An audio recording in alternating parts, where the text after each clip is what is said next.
सभी दोस्तों को सलाम नमस्कार। एक बार फिर से स्वागत है आपका स्टडी 11 में। मैं हाजिर हूँ नदीम आपके साथ MCQs ऑन जनरल स्टडीज़।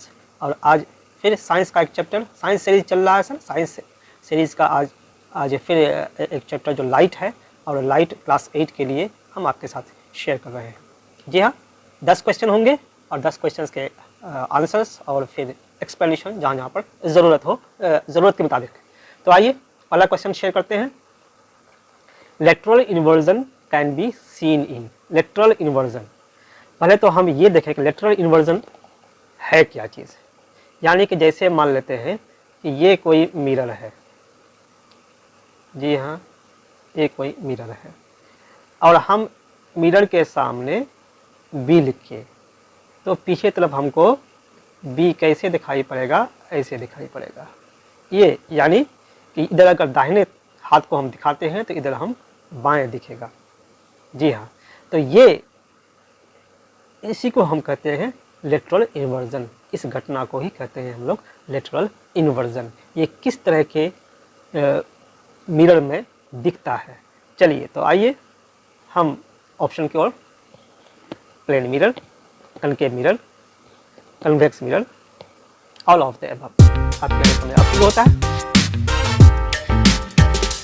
जी हाँ, तो यहाँ पर जो आंसर होगा वो होगा प्लेन मिरर। जी हाँ, प्लेन मिरर में लेटरल इन्वर्जन हम लोग देख सकते हैं। Image form by a mirror, left of the object appears on the right and the right appears on the left. This is known as the lateral inversion. ये तो केवल एक डेफिनेशन की तरह हुआ, जैसा कि हमने आपको करके दिखाया था। एक क्वेश्चन आपके लिए कि प्लेन मिरर में जो इमेज बनता है वो कैसा होता है। रियल, वर्चुअल, बॉडी के बराबर, आईना के पीछे, बॉडी की जितनी दूरी आईना के पीछे उतनी दूरी, क्या है। ये चारों चीज़ को आप अपने कमेंट बॉक्स में दे सकते हैं। जी हाँ, प्लेन मिरर द्वारा कैसे कैसे इमेज बनाए जाते हैं। चलिए तो नेक्स्ट क्वेश्चन आपके साथ शेयर करते हैं। लेटरल इन्वर्जन आपको समझ में आ गया होगा। Choose the correct statement about the diffused reflection. जी हाँ, पहले तो हम ये समझे कि डिफ्यूज्ड रिफ्लेक्शन या दो टाइप के होते हैं। एक होता है रेगुलर रिफ्लेक्शन, दूसरा होता है डिफ्यूज्ड रिफ्लेक्शन। रेगुलर रिफ्लेक्शन मतलब बिल्कुल प्लेन मिरर होगा, यानी कि प्लेन मिरर वहाँ पे वो रेगुलर रिफ्लेक्शन होगा। लेकिन अगर मान लेते हैं मिरर प्लेन न हो और कोई दूसरी ऑब्जेक्ट हो तो वहाँ पे वो डिफ्यूज्ड होगा। वो कैसे होगा, तो आइए हम यहाँ पर ऑप्शन देखते हैं।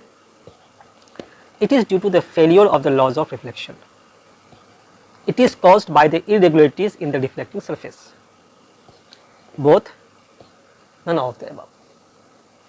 यहाँ पर एक चीज़ है कि जो रिफ्लेक्शन जो होगा, चाहे वो डिफ्यूज में हो चाहे रेगुलर रिफ्लेक्शन में हो, दोनों में लॉज ऑफ रिफ्लेक्शन फॉलो होगा या नहीं होगा।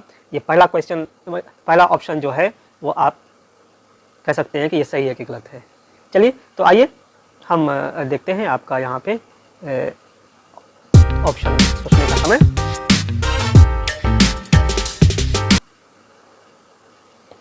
जी हाँ, ये है ऑप्शन आपका। It is caused by the irregularities in the reflecting surface. जी हाँ, लेकिन एक चीज़ हमेशा जानिए कि इरेगुलर सरफेसेस में भी लॉज ऑफ रिफ्लेक्शन का पालन होता है। ठीक है, लॉज ऑफ रिफ्लेक्शन का पालन होता है। जी हाँ, यदि आपके सामने में एक क्वेश्चन ये आ जाए कि क्या डिफ्यूज्ड रिफ्लेक्शन में लॉज ऑफ रिफ्लेक्शन जो है, लॉज ऑफ रिफ्लेक्शन फॉलो होता है कि नहीं होता है, तो आपका आंसर होगा बिल्कुल लॉज ऑफ रिफ्लेक्शन फॉलो होता है डिफ्यूज्ड रिफ्लेक्शन में। रेगुलर रिफ्लेक्शन में तो होता ही है, वो आप जान ही रहे हो, लेकिन डिफ्यूज्ड रिफ्लेक्शन की बात कर रहा हूँ तो ये आपका आंसर होना चाहिए। जी हाँ, तो फिर से एक बार कि खुरदरे सतह पर जब भी कोई रिफ्लेक्शन होता है तो उसको हम लोग कहते हैं उसको हम लोग क्या कहते हैं, उसको जो हम लोग कहते हैं वो है डिफ्यूज्ड रिफ्लेक्शन कहते हैं। चलिए आगे आते हैं हम लोग नेक्स्ट क्वेश्चन आपके साथ शेयर करते हुए। Find the odd one as far as luminous body is concerned from moon, candle, sun and star. दोस्तों यहाँ पर जो ऑप्शन आपके लिए है मून, सन, कैंडल, स्टार, आपके लिए समय अब शुरू होता है। जी हाँ, तो आंसर इज मून। दोस्तों as far as the luminous is concern, दो टाइप के होते हैं, ल्यूमिनस बॉडी और इल्यूमिनस बॉडी। तो ल्यूमिनस बॉडी यानी कि जिसके जो अपनी रोशनी हो, जैसे स्टार की, कैंडल की, सूरज की, ये हो गया ल्यूमिनस बॉडी। जिसकी अपनी रोशनी नहीं हो, जैसे चांद, मून है जो सूरज से अपनी रोशनी ग्रहण करता है, तो ऐसे स्थिति में मून क्या हो गया, इल्यूमिनेटेड बॉडी हो गया। जी हाँ, इल्यूमिनेटेड बॉडी या इल्यूमिनस बॉडी यानी कि अदीप्त और प्रतिदीप्त। जी हाँ, अदीप्त और दीप्त पिंड, यानी कि ल्यूमिनस बॉडी को दीप्त पिंड कहेंगे और इल्यूमिनस को अदीप्त पिंड कहेंगे। तो ये आपके लिए आंसर था, हमारे ख्याल से आपको समझ में आ गया होगा। आइए नेक्स्ट क्वेश्चन हम देखते हैं आपके साथ। Which of the following mirror is used as a back view mirror, निम्नलिखित में से किस दर्पण का उपयोग बैक व्यू मिरर के रूप में किया जाता है? Plane mirror, concave mirror, convex mirror, उत्तल दर्पण यानी ऑल ऑफ द अबव। समय अब शुरू होता है। यहाँ जो आंसर होगा वो होगा कन्वेक्स मिरर। जी हाँ, आप गाड़ियों में बैक व्यू मिरर ड्राइवर के हेल्प के लिए लगाए जाते हैं। कॉज क्या है? कॉज यही है कि इसके कन्वेक्स मिरर जो होते हैं वो उसका सरफेस जो है लाइट को डाइवर्ज करते हैं, और जिसकी वजह से क्या होता है कि जो ऑब्जेक्ट है वो स्मॉलर अपीयर होता है और क्लोजर होता है, यानी गाड़ी के क्लोजर और स्मॉलर मतलब देख सकते हैं। तो ऐसे में जो ड्राइवर को एसेंशियल इंफॉर्मेशन चाहिए वो मिल जाता है। जी हाँ, तो इसलिए कन्वेक्स मिरर का यूज़ किया था। कन्वेक्स मिरर की दूसरी बात यह है कि इसका जो फील्ड ऑफ व्यू है वो लार्जर होता है कनकेव और प्लेन मिरर के अपेक्षा में। तो यही कारण है कि कन्वेक्स मिरर का यूज़ किया जाता है। हमारे ख्याल से आपको समझ में आ गया होगा बैक व्यू मिरर में कन्वेक्स मिरर का यूज़ किया जाता है और क्यों किया जाता है। आइए नेक्स्ट आते हैं question. Two mirrors are inclined at an angle 60. An object is placed asymmetrically between them. Then number of images formed will be. यानी कि दो मिरर जो है दर्पण एक दूसरे से 60 डिग्री कोण पर झुके हुए हों और उनके बीच कोई वस्तु विषम रूप से रखी गई है, तब बनने वाले प्रतिबिंब की संख्या होगी, यानी इमेज की संख्या कितनी होगी? 6, 5, 4, 3। आपका समय अब शुरू होता है। जी हाँ, यहाँ पर जो आंसर होगा वो होगा 5। दोस्तों जैसा कि हम जानते हैं इसका जो फॉर्मूला होता है वो है 360 बाई थीटा -1। यहाँ पर थीटा कितना है? 60 है। यहाँ पर 360 बाई थीटा 60 -1 यानी कि equal to 5 is the answer. तो याद रखिए 360 बाई थीटा -1 हमेशा होगा, और अगर इसी तरह से अगर मान लेते हैं 90 डिग्री पर होगा तो दोनों के बीच में कितने इमेज बनेंगे? तो यानी कि 3 इमेज बनेंगे। जी हाँ, चलिए आइए नेक्स्ट देखते हैं।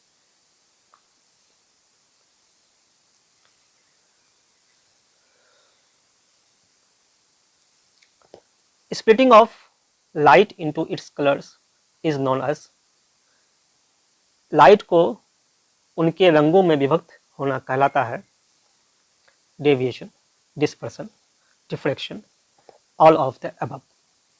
तो यहाँ पर जो आंसर होगा वो आपके समय पर होता है।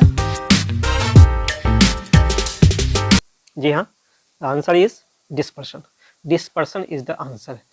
डेविएशन मतलब जैसे कोई एक मीडियम से दूसरे मीडियम में जाते हैं तो लाइट जो है अपना पाथ डेविएट करती है। आपके लिए क्वेश्चन ये है कि लाइट जब डेंसर मीडियम से रेयर मीडियम में आएगी तो वो नॉर्मल की तरफ झुकेगी या नॉर्मल के से दूर हटेगी, ये क्वेश्चन आपके लिए है, आप बताएंगे। डिस्पर्सन का मतलब है कि जैसे प्रिज्म से होकर के लाइट गुजरती है तो प्रिज्म 7 रंगों में व्हाइट लाइट को, यानी कि व्हाइट लाइट, सूरज की रोशनी को व्हाइट लाइट कहते हैं, वो 7 रंगों में विभक्त कर देती है। जी हाँ, इस फेनोमेनन को कहते हैं डिस्पर्सन कहते हैं, इस फेनोमेनन को डिस्पर्सन कहते हैं।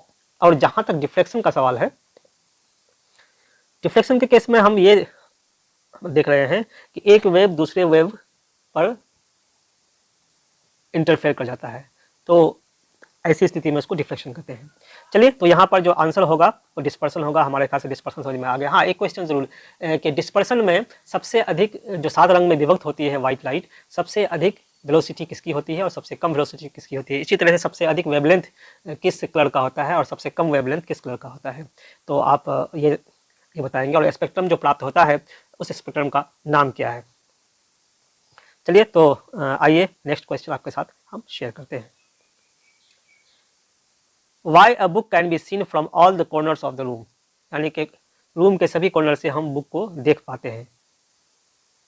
Option: deviation, dispersion, deflection, reflection. आपके लिए समय अब शुरू होता है। जी हाँ, जो आंसर होगा वो रिफ्लेक्शन होगा, क्योंकि रेज ऑफ लाइट जो है हर तरफ से बॉडी पर पड़ती है और वो उस बॉडी का जो इमेज है हमारे आंखों में पड़ता है।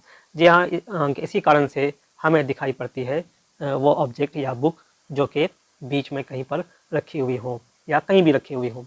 जी हाँ, तो ये यहाँ पर एक्सप्लेनेशन जो हमने दिखाया है, we can see the book lying on the table from all parts of the room due to the reflection of the light. जी हाँ, the light reflected by the book reaches our eyes and we can see the book, कि हम लोग इस तरह से book को देखते हैं, हमारे आँख में पहुँचती है। चलिए, तो मेरे ख्याल से ये बात समझ में आ गई होगी। आइए नेक्स्ट क्वेश्चन हम देखते हैं। Least distance of distinct vision is equal to, least distance of distinct vision, स्पष्ट दृष्टि की न्यूनतम दूरी बराबर होती है 25 सेंटीमीटर, 25 मीटर, 100 सेंटीमीटर, 125 मीटर। आपके लिए ऑप्शन अब शुरू होता है। जी हाँ, तो आंसर यहाँ पर होगा 25 सेंटीमीटर, यानी 25 सेंटीमीटर को हम लोग क्या कहते हैं, least distance of distinct vision, यानी कि कोई भी नॉर्मल आई 25 सेंटीमीटर की दूरी तक वो अच्छे से 25 सेंटीमीटर की दूरी पर रखे हुए बॉडी को अच्छे से वो देख सकते हैं। जी हाँ, तो इसलिए इसको डी से भी डिनोट किया जाता है और मिलीमीटर में 250 मिलीमीटर इसका क्या होता है। जी हाँ, तो ये नियर पॉइंट, इसको हम लोग कहते हैं near point, sorry for that, इसको हम लोग कहते हैं नियर पॉइंट कहते हैं ऑफ अ नॉर्मल आई, यानी एक नॉर्मल आई के सबसे नज़दीक वाला जो पॉइंट है जो अच्छे से देख सकता है वो है 25 सेंटीमीटर। इसी को कहते हैं least distance of distinct vision. समझ में आ गया होगा। नेक्स्ट क्वेश्चन हम लोग देखते हैं। चूज द करेक्ट स्टेटमेंट, सही कथन चुनें। Cones are sensitive to bright light, rods are sensitive to dim light, cones sense colour, all of the above. आपके लिए समय अब शुरू होता है।